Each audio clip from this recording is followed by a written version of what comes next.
If you were fixing your bra straps, fussing with wires, or battling your bra during this podcast, stop right now. You'll want to hear this. Those bra problems, those problems you thought you had to live with, Third Love has solved them. Their bras make it easy to get what you want, whether it's ultimate cleavage, a smooth look, or stopping your shirt buttons from pulling. With over 60 sizes, including half cups you won't find anywhere else, you'll never be stuck between two sizes that don't fit.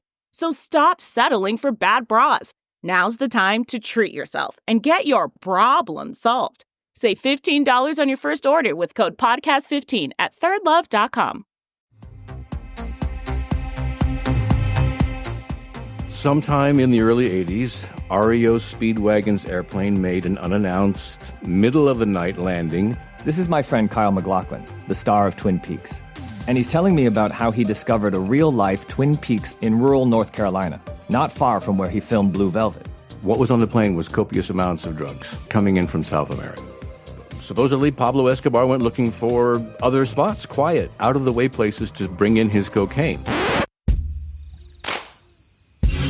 My name is Joshua Davis, and I'm an investigative reporter. Kyle and I talk all the time about the strange things we come across, but nothing was quite as strange as what we found in Varnamtown, North Carolina. There's crooked cops, brother against brother. Everyone's got a story to tell, but does the truth even exist? Welcome to Varnamtown.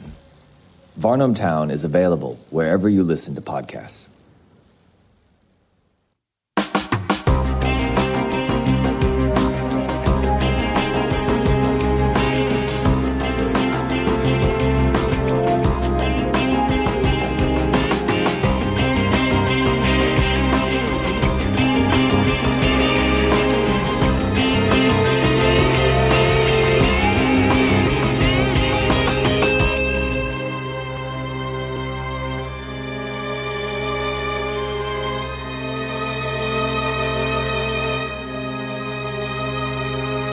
Hello, everyone, and welcome to episode 338 of the True Crime All the Time Unsolved podcast.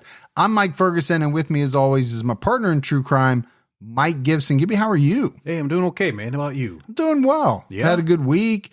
Got to see my daughters, take them to lunch at college this week, so that was really cool. That is awesome.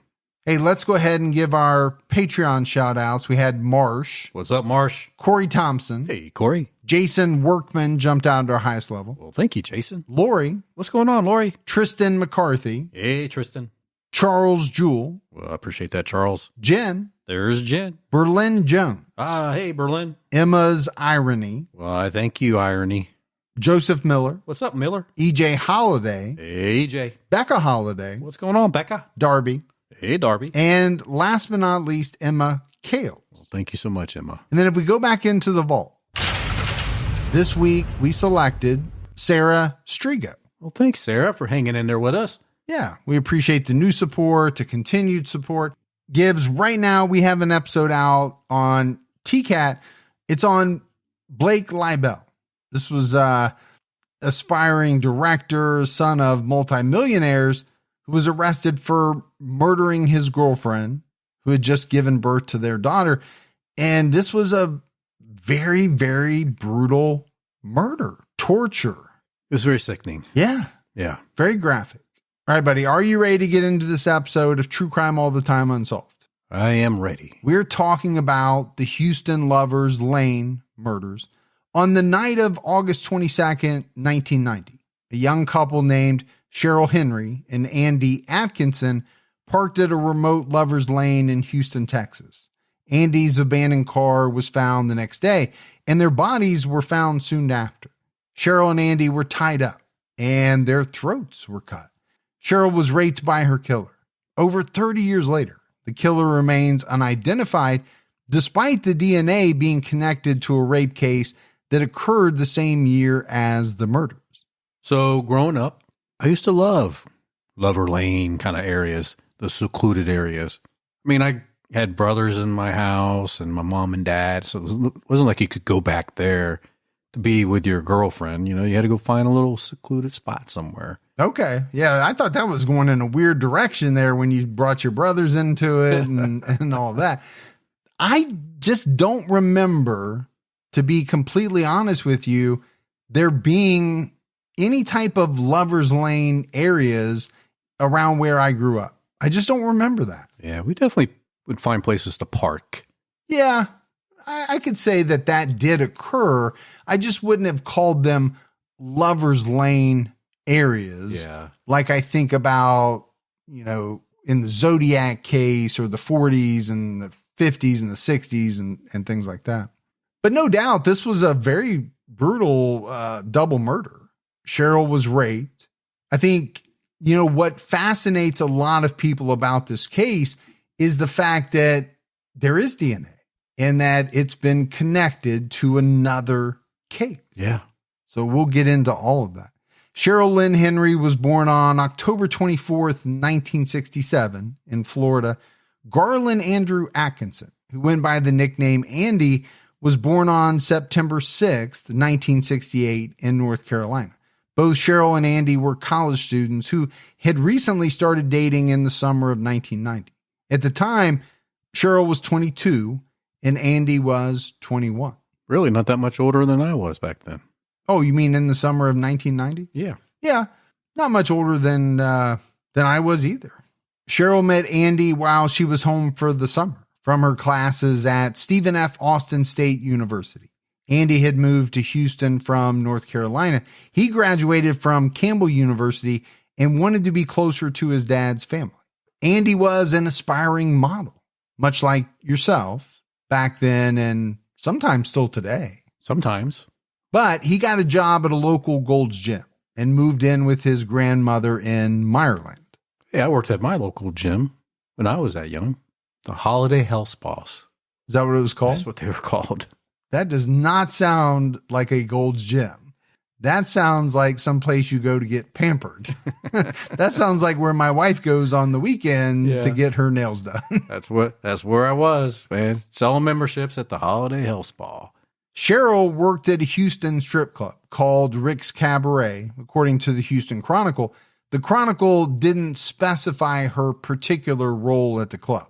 The Chronicle also reported that Andy worked the door at a club called Dream Street, which was managed by his father, Garland Atkinson. So, yeah, she worked at a strip club. She could have been a dancer, but she could have been a waitress as well. Yeah, who knows? And does it matter? It does not. Andy and Cheryl had only known each other for about 2 weeks. So, Gibbs, their relationship was very short. But sources indicate they had strong feelings for each other. And, every relationship is different. Some people develop very strong feelings extremely quickly. Yeah, I think a lot of people run into that. Or feelings grow over time, right? It can happen different ways for different people. Cheryl's stepsister, Crystal Craig, told the Houston Chronicle that Cheryl normally didn't get worked up over boys, but she was head over heels for Andy. And, that's pretty telling. Using that phrase, head over heels. Yeah, that's big time, man. Yeah, that's, whether you want to call it in love or that's, your eyes light up when you see that person is all you're thinking about. That's kind of what goes through my head when I hear the head over heels phrase. Cheryl's sister Meredith told KHOU 11 in 2013, she thought he was amazing inside and out and that he had a great smile, but his mind was wonderful too. And that's important. To have a wonderful mind? Yeah. I think it is. Now, he must have been a pretty good looking guy. Sounds like it. He was an aspiring model. He's working out at Gold's Gym. He was a bouncer. So he must have had some muscle to him. But more importantly, she was into him. And nobody that I saw really mentioned the physical aspects, right? Now, maybe you could take that he was amazing inside and out. Maybe the out part is that she thought he was, a good looking guy, but he had a great smile. He had a great mind. On the night of August 22nd, 1990, Cheryl and Andy went out on a double date with Cheryl's younger sister, Shane Henry Blaine, and her date. His name was not listed in any of the sources. They met at a nightclub called Bayou Mamas. Bayou Mamas. They had drinks together at the club. It seemed like Cheryl and Andy were having a great time.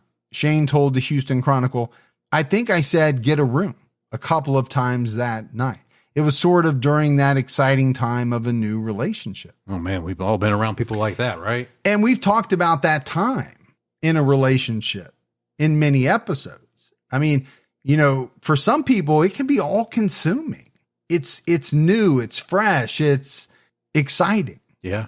And so they must have been all over each other for her sister to tell them multiple times, get a room. Yeah. Like, enough's enough, guys. Come on. Yeah. We're in a public place. Yeah. Keep your hands to yourselves, something like that. Or get a room where you can be alone.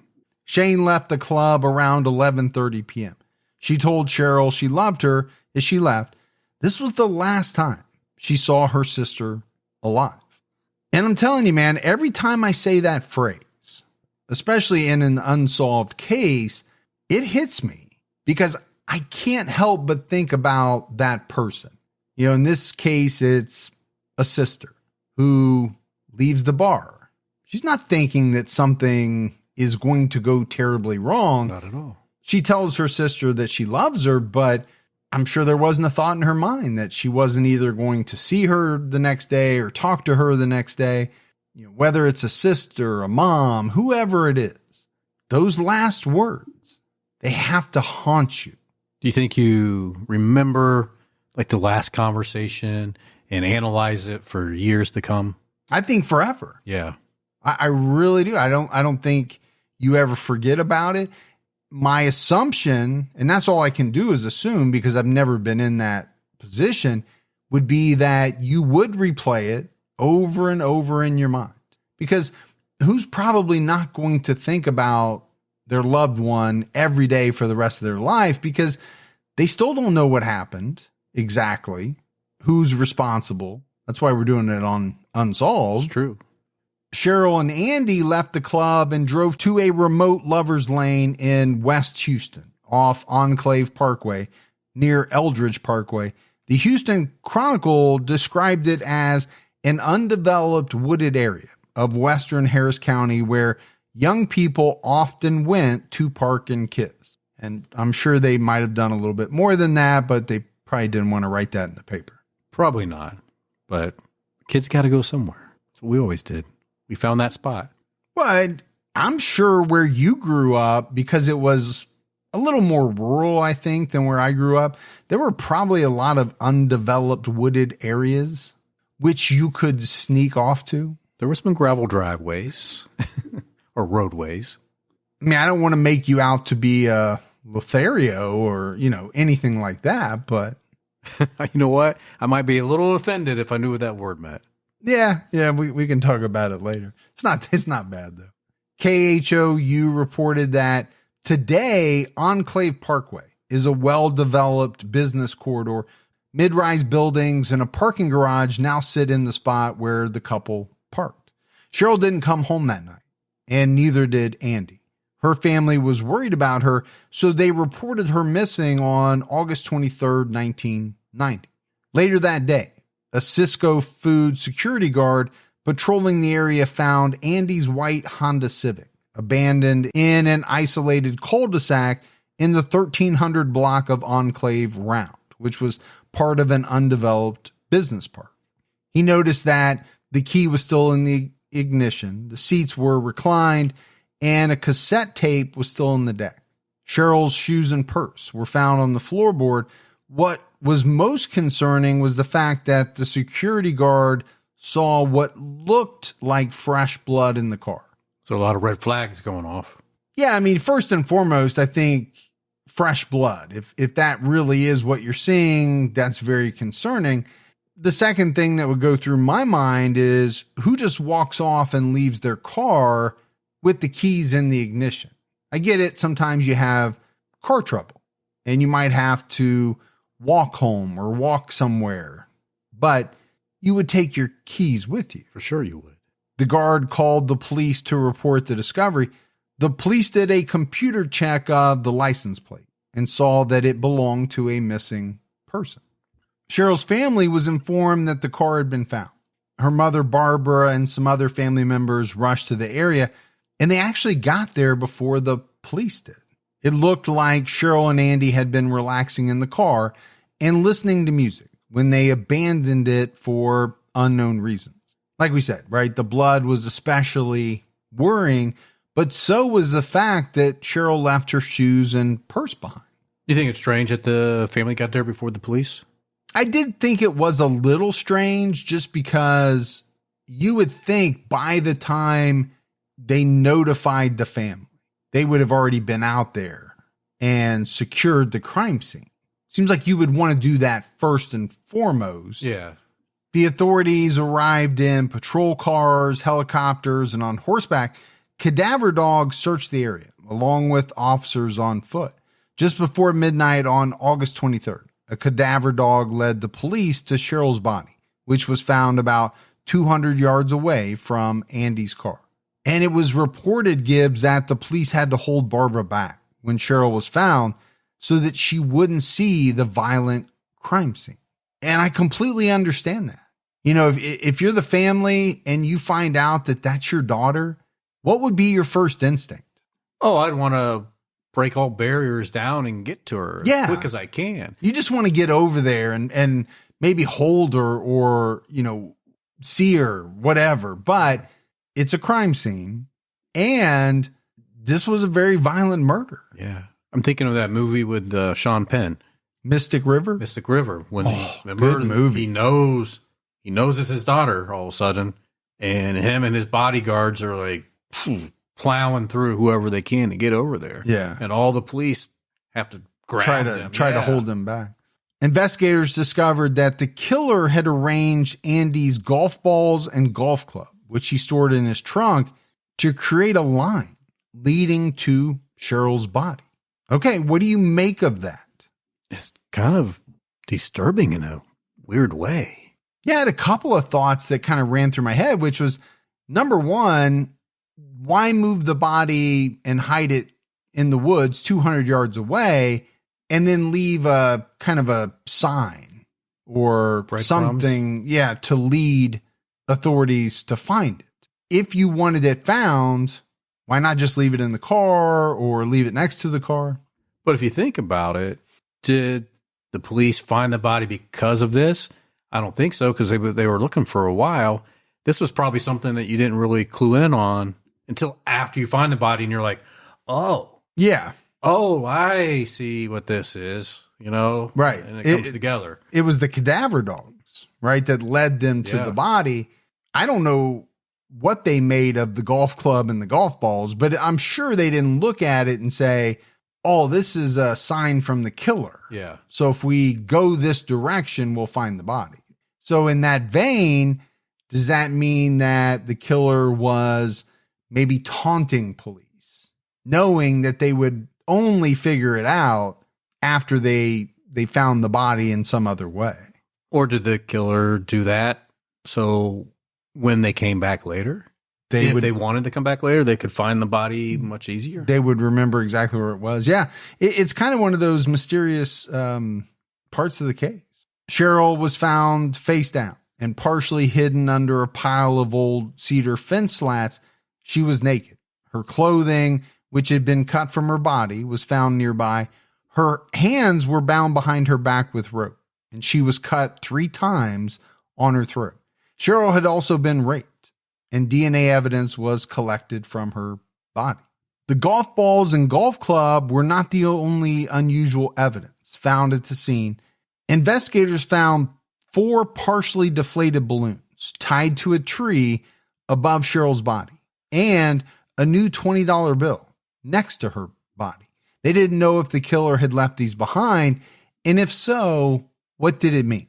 It would be kind of bizarre, right? The balloons, unless, again, it was some type of marking, like, okay, follow the golf club and golf balls, get to that spot, look up for the deflated balloons, and below that, underneath the cedar planks, you're going to find the body. Now, we do know killers come back oftentimes to the scene of the crime or where they have left the body. Sometimes they do unspeakable things to the body later on. But you don't need a new $20 bill to help you in any way find the body. So did the killer throw down a $20 bill next to her body? And if so, for what? Yeah, why? Is it to say, and this is going to sound terrible, but I'm trying to figure out what was in this person's mind. This is what I thought she was worth, or this is how little I thought of her. You know what I'm saying? Putting a monetary value on her life, maybe something like that. Maybe I'm just randomly thinking here. Maybe he was angry with her. Maybe she was a stripper, and maybe she turned away advances. And the $20 was like a message. Yeah, to her, even though, it was after death. Yeah, you didn't want my money at the club. Okay, I see where you're going. I'll make you take the money now. And again, we're speculating, but I mean, what else can you do in some of these unsolved cases but talk about what things could possibly mean? The search for Andy was called off because it was dark, but search teams returned in the morning. Andy's body was found after about 10 hours of searching. He was tied up to a tree about 75 yards away from Cheryl. His throat was cut so deeply that he was nearly decapitated, according to KHOU 11. So this had to be a pretty dense area, right? I mean, because they were there the day before, and he was only 75 yards away. They never found him then. So I'm guessing this had to be a pretty dense area. But I'm also thinking, we know this guy worked out. He was in decent shape. Mm-hmm. For someone to get the better of him, to tie him up around a tree? What does that say about the suspect? It says to me that he most likely had a gun. That's what it says to me, because my thought is that, Andy probably would have put up a fight if it was just, hand-to-hand combat. But when somebody has a gun and they're pointing it at you, or your girlfriend, or they're pointing it at Cheryl and saying, hey, if you don't do what I tell you, I'm going to shoot one or both of you. He might have allowed himself to be tied to a tree so that the killer didn't shoot her. That's entirely possible. Andy still had his clothing on, and he still had his watch and money on him. So I think this clearly indicated to police that, these murders weren't about robbery. The killer had been after the victims, not their possession. Detectives told Andy's father they believed Cheryl was killed first. Garland Atkinson told KHOU what investigators told him. They surmised that Andy let them tie him to a tree, and they know that the girl was killed first, which means he was tied to a tree and listened to her scream, listened to her being murdered, knowing that they were going to do the same thing to him, and he couldn't do anything about it. That's hard to accept. I don't know how you live with it. I mean, a child being murdered is horrible. But then these details that come out that go along with it, right? The fact that he most likely had to listen to her being murdered while being tied to this tree, knowing that he was going to be killed as well. Yeah.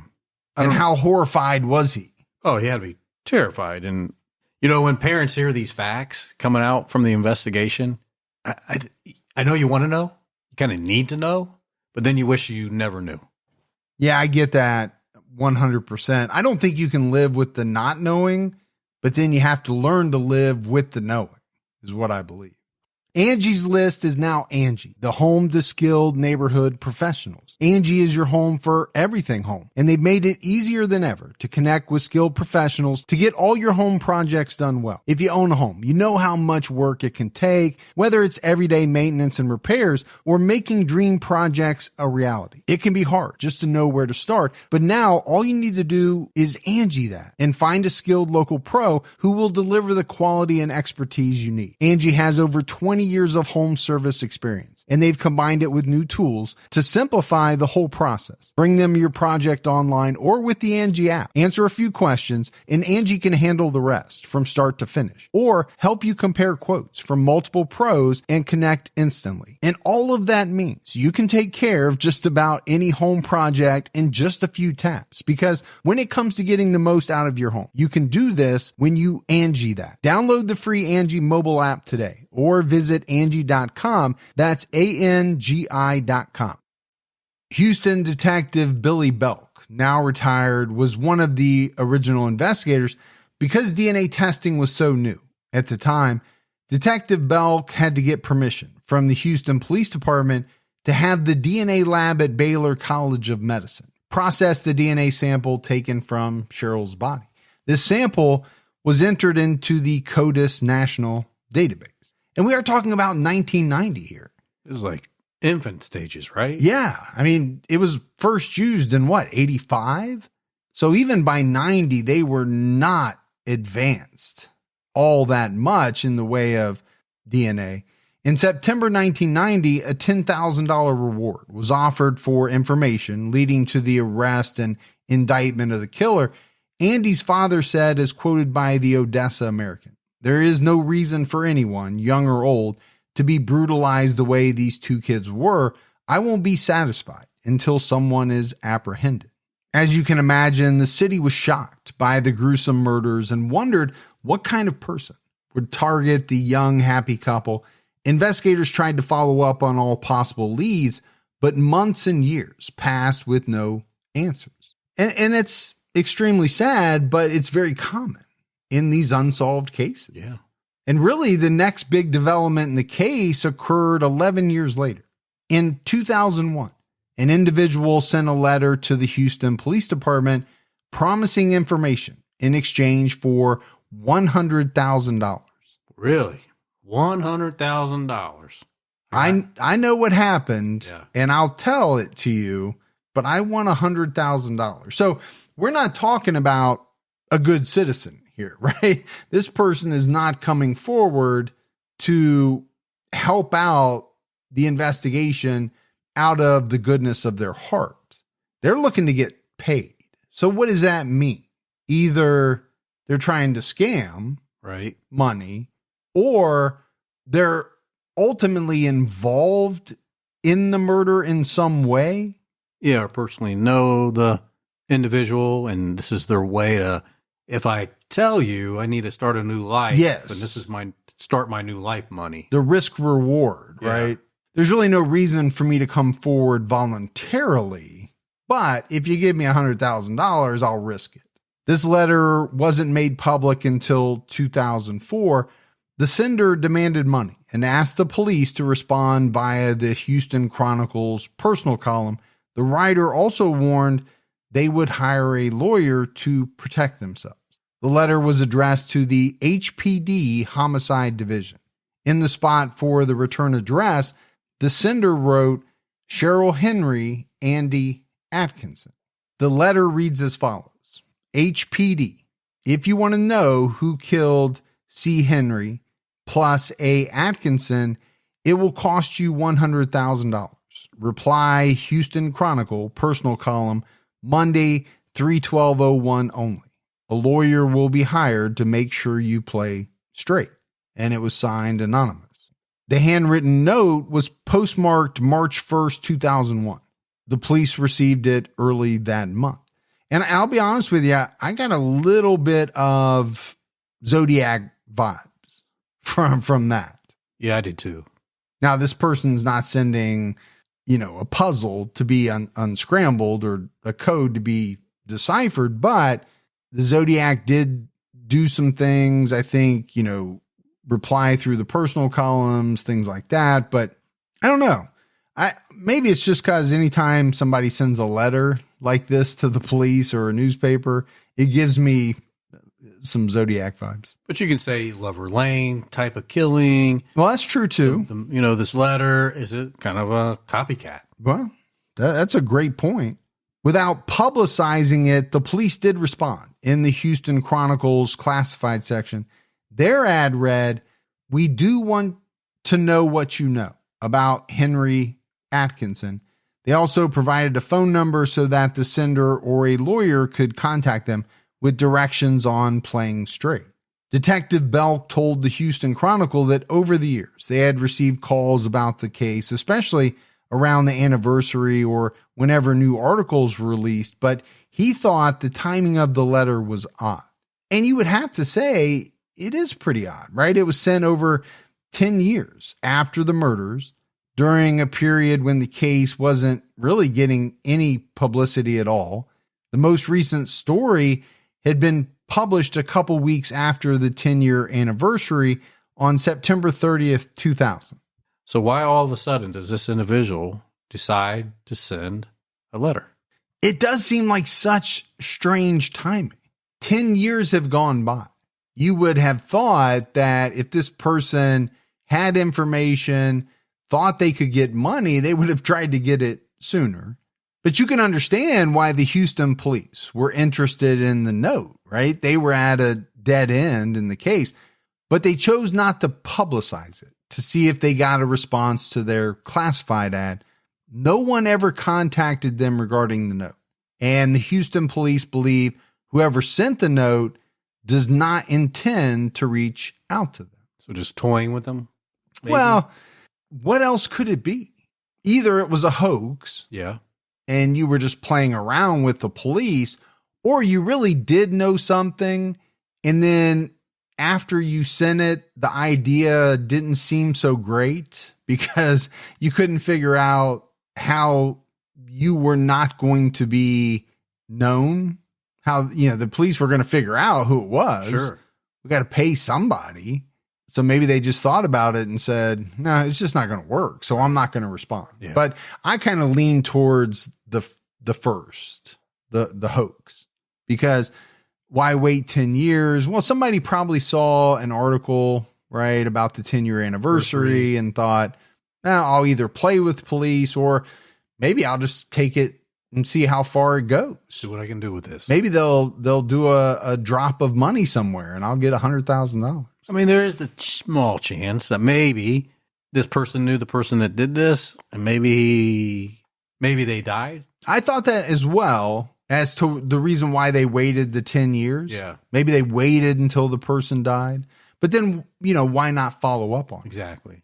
If you really could get $100,000 and you weren't the murderer and you could get a lawyer to work out the details to where you wouldn't be charged with anything, maybe they found out that wasn't possible. Or maybe it was the murderer that was going to die soon and said, if I can get some money from my family, I'll do this. And maybe during the period of time waiting for the police to respond, that person expired. Yeah, maybe. I mean, you could come up with all different bizarre scenarios. There's a lot of different avenues to consider. They chose to release the note in 2004 in hopes that someone would read it and recognize the handwriting, the language used, or other information from the note. Detective Belk acknowledged the note could be a hoax, but he questioned what kind of reward the writer would get from sending it. He emphasized to the Houston Chronicle that they followed up on any and all leads. Well, I always have that same question. What reward do some of these people get out of, making crank phone calls to the families of victims? Yeah. Sending letters to the authorities or newspapers if they're not the killer? I still don't know the answer. I don't either. Some thrill, some sick jollies that they get. I mean, in some cases, they're derailing the investigation. Sure. Other times, they're just bringing more heartache to the family members. Well, I would argue that probably in all cases, they're doing that last part. Yeah. Because you're giving, whether they believe it or not, some false sense of hope. In the first months of the investigation, the police identified several potential suspects, but they were all eliminated through DNA testing. However, the Houston Chronicle reported that the Houston PD DNA lab experienced several problems in 2002, which led to the closure of the lab. Hundreds of samples were then retested. Yeah, you hate to hear that, right? That the first round may have not went the way it should have. Yeah, you don't like to hear that. I also wonder, because it was still a fairly new technology, how good was the testing? How good, were the samples derived? I don't know. I just wonder how many cases went unsolved, even with DNA, just because they weren't great at it, or they didn't know, someone didn't know what they were doing, and they weren't doing it correctly. Detective Bell told the Chronicle he was confident in the work done in the Lover's Lane case because the DNA was tested by Dr. C. Thomas Caskey, a renowned researcher. So I'm assuming that was in the retest. Yeah.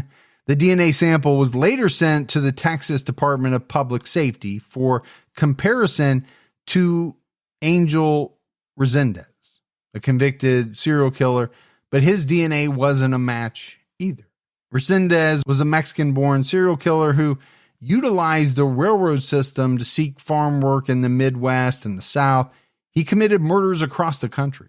It's believed that he killed at least 9, but possibly up to 23 people. The murders involved beatings, shootings, rape, and strangulations. Several cases took place in Texas, and some of the victims were close in age to Cheryl, Henry, and Andy Atkinson. Yeah, that guy was a real monster. Yeah, he was a monster. But this is something that you see in a lot of cases, right? You have a known monster who was operating, let's say, around the area of your unsolved case. Well, you definitely want to see if that DNA is a match to that person. He's a killer. Is it out of the question that he could have killed these 2 people? No, but he wasn't a match. He was arrested in July 1999 in El Paso, Texas. He was executed in June 2006. Investigators likely wanted to compare his DNA to the DNA from the crime scene because he traveled so often and he killed people in Texas. He was violent with women. And Cheryl Henry was murdered in an especially violent manner. In November 2004, Detective Billy Belk and some of Cheryl's family met with Houston Police Chief Harold Hurt. Hurt approved independent retesting of all DNA samples taken from possible suspects who were originally eliminated by the HPD lab. I think that's a good move. Yeah, I think it's a great move because even if you're talking about 2004, right? Advancements have been made. Yeah. DNA testing has gotten better. Let's make sure we didn't miss anything. In 2007, DNA evidence from the semen found in Cheryl's body matched DNA collected in the unsolved rape of a Houston exotic dancer. So there's got to be some hope here. Well, I think on the part of police and the family as well, absolutely. So we have a match, a DNA match to the semen found in Cheryl's body. Yeah. The thought all along was that most likely whoever left that semen was the killer. I can certainly see why that would be the prevailing theory. A woman was raped in June 1990, just 2 months before the murders. She wasn't interviewed by the detectives working the Lover's Lane case for many years. She was 30 years old when she was raped. At the time of her interview, she was 48 and working as a realtor. This connection led investigators to consider the possibility that the killer frequented or worked at local strip clubs or nightclubs, and that perhaps he saw Cheryl and Andy at Bayou Mama's and followed them. The victim was working at Gigi's nightclub in Houston.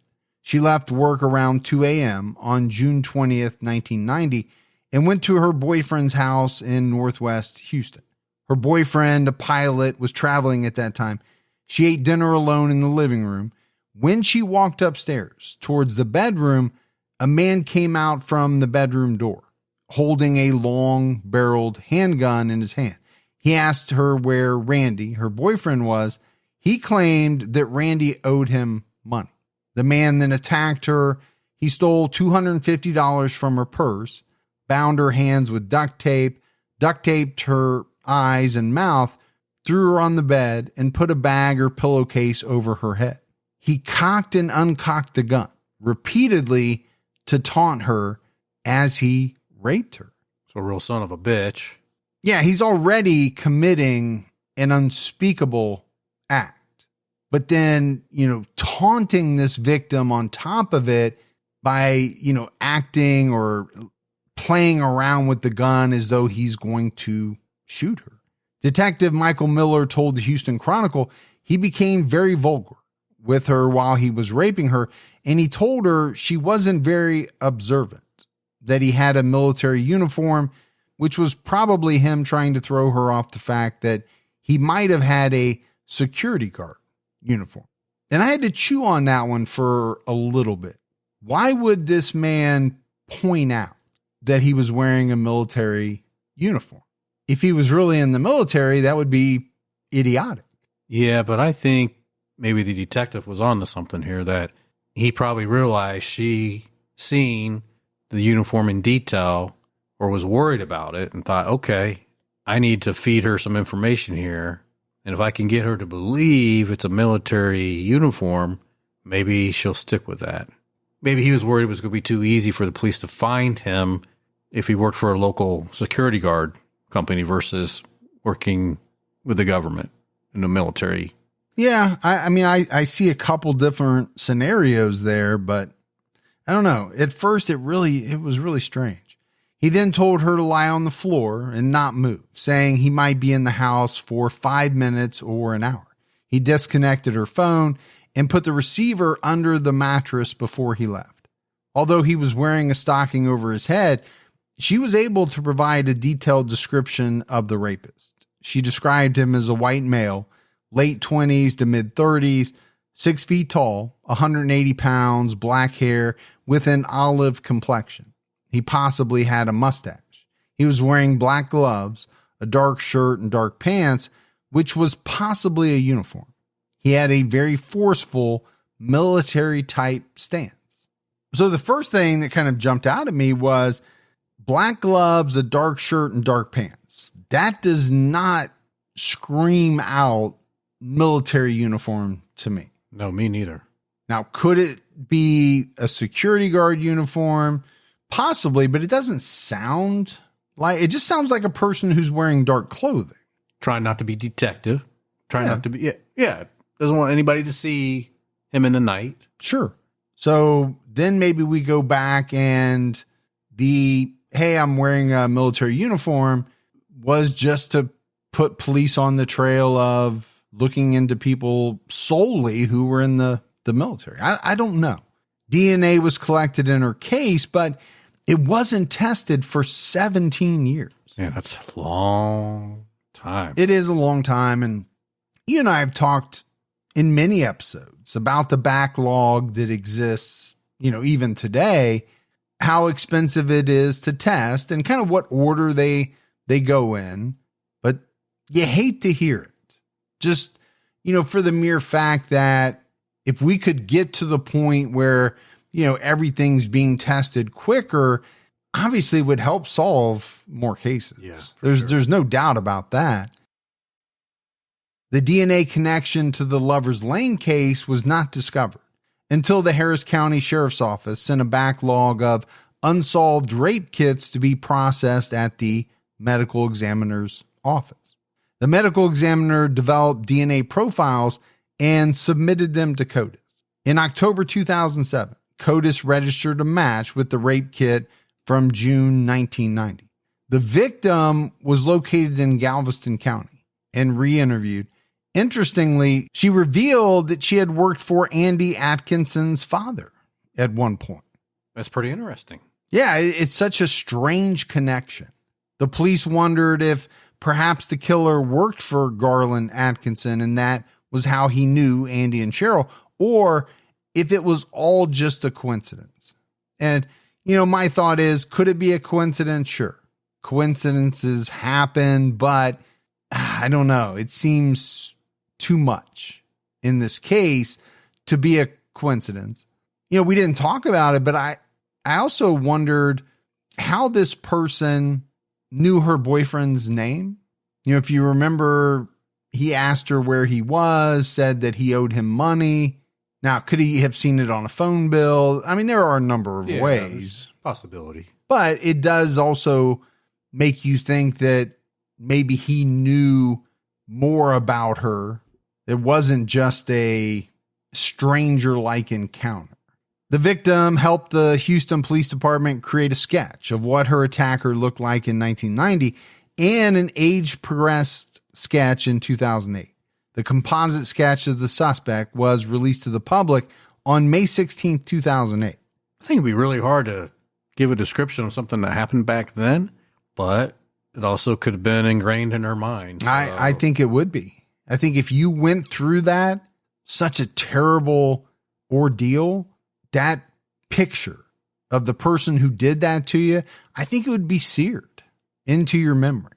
Now, what I think would be really hard is for people, 18 years later to look at it and say, oh yeah, I know that person. Because they may not remember unless it was a very, very good friend or a boyfriend or something like that. The DNA remains in the national database, but there is still no match. In 2013, the victim did an interview with KHOU 11. They kept her identity private. She said she thought the rape was possibly connected to her experience with the local moving company because one of the movers threatened her life. And that's an interesting kind of tidbit too. And maybe that ties into how this person knew what her boyfriend's name was. Yeah, I don't know. It's true. This DNA connection was a significant break in the case, but with no match. The killer can be arrested and charged. And it's something that you and I talk about quite a bit, right? DNA is amazing.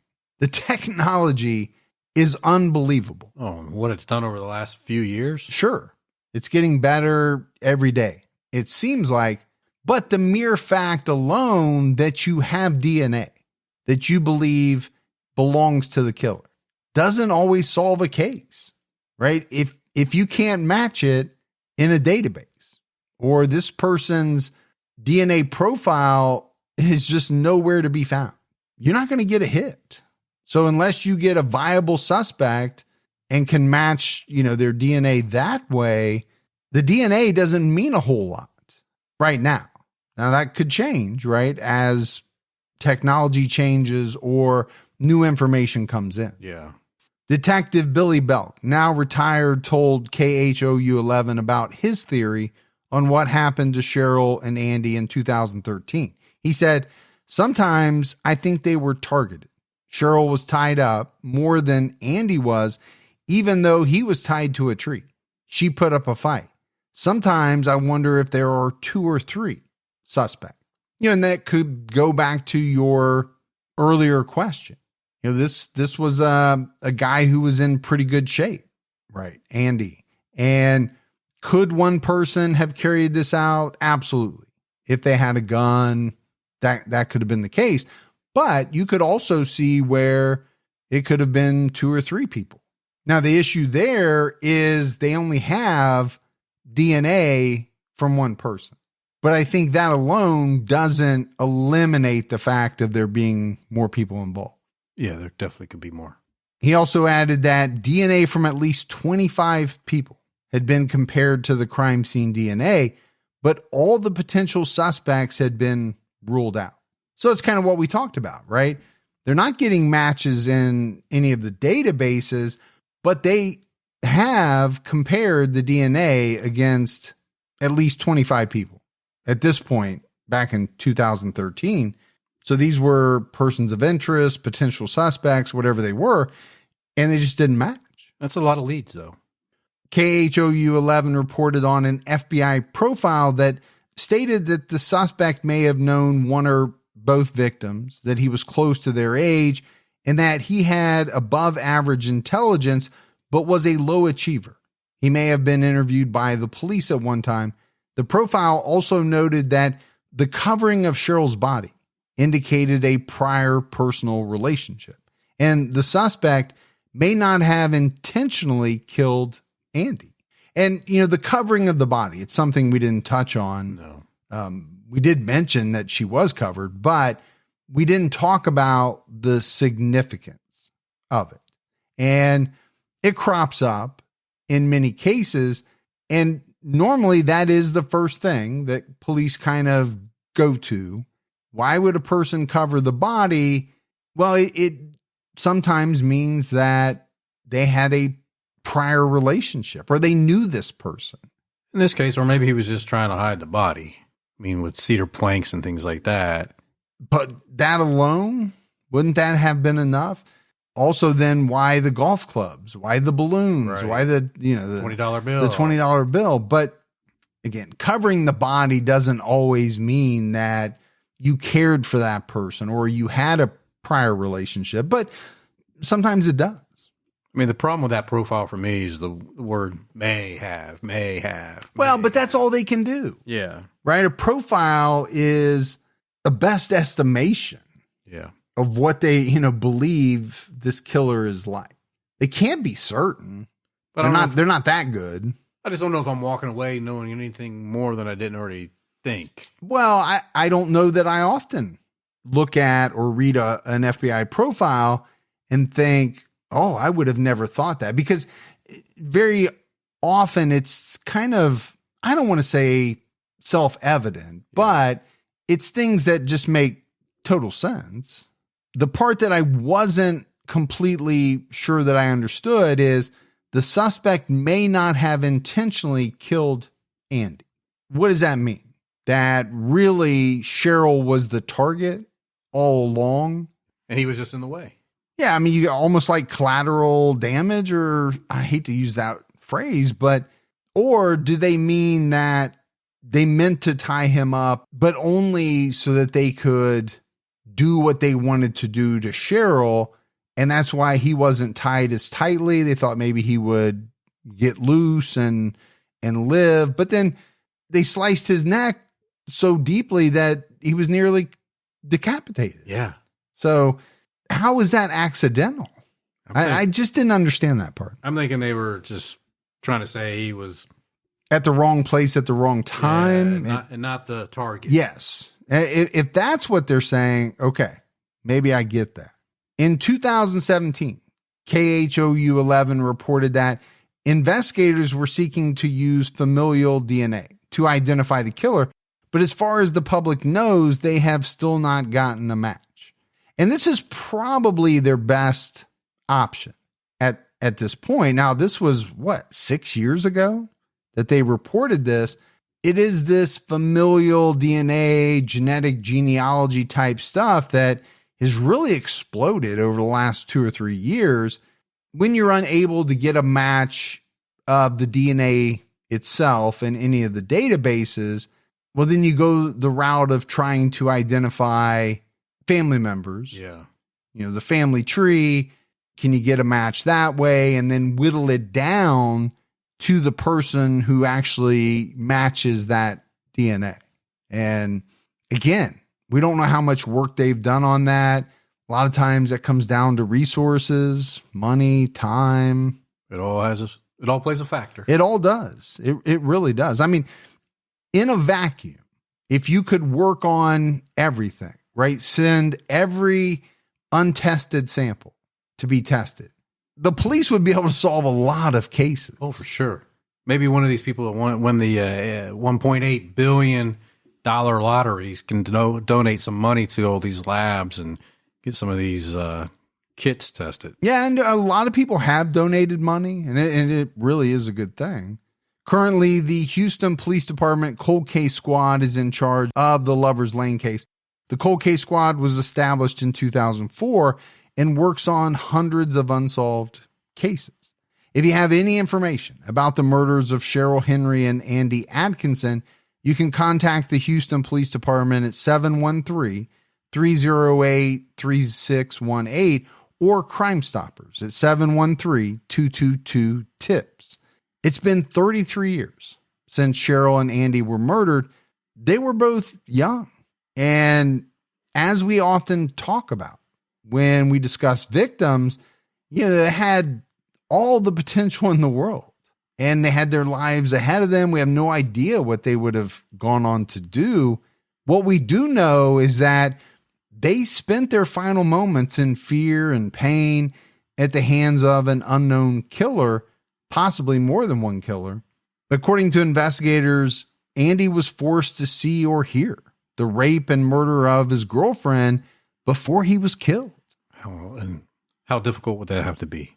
It's unimaginable. Really, for me, all of the victims that we've talked about in this case, that stuff is unimaginable. As we've seen in other cases, a person willing to commit such heinous crimes will most likely do it again. And, I think this has led to fears that the suspect in this case could have raped or murdered more people. And I think it's a very real possibility. I'm of the mindset that more often than not, these type of individuals who are able to carry out what we talked about. Yeah. That's not a one-time thing. No. I just wholeheartedly believe that more often than not, they're going to keep doing it. Yeah, it's something they're going to repeat for sure. And whether this person got away with it, died at some point, moved, and committed similar acts and was never caught, who knows? But it's a rough one, no doubt about it. But that's it for our episode on the Houston Lovers Lane Unsolved Murders. We got some voicemails, Gibbs. You want to check those out? Let's hear them. Hey, Mike and Gibby. I listen to your show all the time, and I'm in Kansas, and I wanted to know if you could possibly cover the Patricia Newsom case. She was just recently identified, and she'd been missing since the early 70s. I think last seen leaving a boarding school, but there's doubts about that. Anyway, since she has been identified and she was found and gagged, so it would be a crime apparently now. They're sure. Another case, I wrote you about this a while back, but there was a housewife missing from the early 60s. Her name was Joan Risch, R-I-S-C-H. I believe it was October 28th, 1961, from Lincoln, Massachusetts. And there's a lot out there on her case. There have even been two or three books written on it, and there's one book that's just kind of difficult. It has police notes in it, but it's difficult to read. But there's a second book that came out that's more thorough, better written, and I believe the guy actually does a good job of maybe solving the case in the book.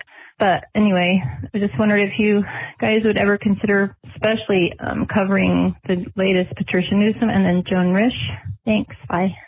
All right. Yeah. Appreciate the voicemail. We'll definitely look into both those. Sounds like the second one for sure would have enough information. Yeah, it does. For an episode. The Patricia Newsom we'd have to dive into and see if there's enough yet out there to craft an entire episode. Hey, Mike and Gibby. Love the podcast.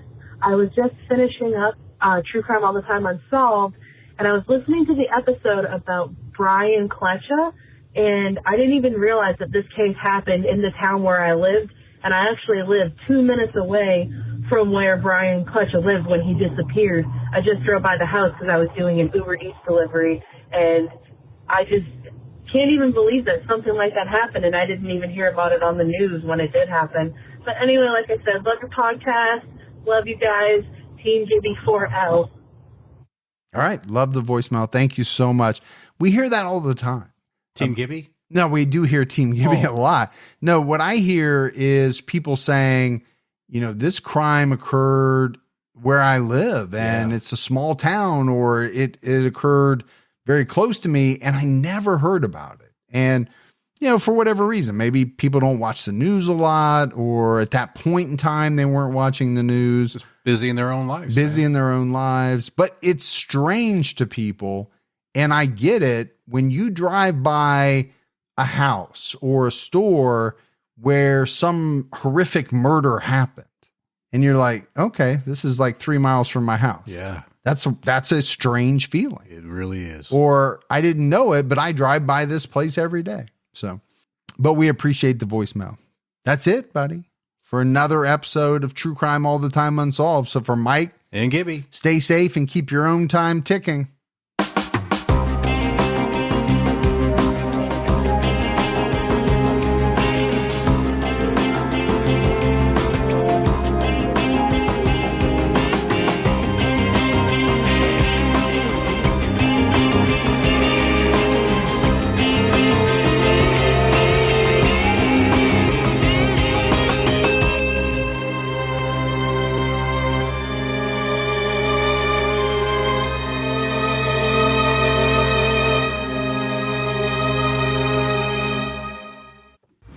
Dive into true crime on Pluto TV.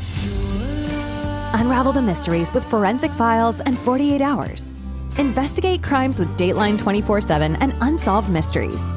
With thousands of free crime movies and TV shows, Pluto TV is the true home of crime. Download the Pluto TV app on all your favorite devices and start streaming true crime on live channels and on demand.